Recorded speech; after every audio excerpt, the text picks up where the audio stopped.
Now next property of the triangle, जो इससे पहले हमने प्रॉपर्टी पढ़ी है कि एक आइसोसेलेस ट्राइंगल में इक्वल साइड्स के ऑपोजिट जो एंगल्स होते हैं वो इक्वल होते हैं. This is the converse of that property. We are saying the sides opposite to equal angles of a triangle they are equal. पहले इक्वल साइड्स के ऑपोजिट जो एंगल थे वो इक्वल थे, अब इक्वल एंगल्स के ऑपोजिट जो साइड्स हैं वो इक्वल है. फाइन.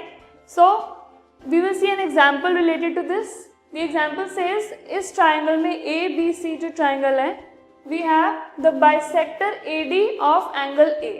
ठीक है, इसमें ए डी जो है वो एंगल ए का बाइसेक्टर है. It is perpendicular to side B C, मतलब जो वो जहाँ साइड बी सी को कट कर रहा है वो वहाँ 90 डिग्री का एंगल फॉर्म कर रहा है, मतलब ये 90 एंड ये 90, it is perpendicular. Now we have to show that A B is equal to A C. ये साइड इस साइड के इक्वल है, ये शो करना है. And triangle A B C एक आइसोसेलेस ट्राइंगल है, ये शो करना है. Now in triangles A B D and A C D, इन दोनों ट्राइंगल्स में अगर हम कंसिडर करें so we have angle B A D is equal to angle C A D. ये दोनों एंगल्स इक्वल हैं क्योंकि ए डी बाइसेक्टर है एंगल ए का.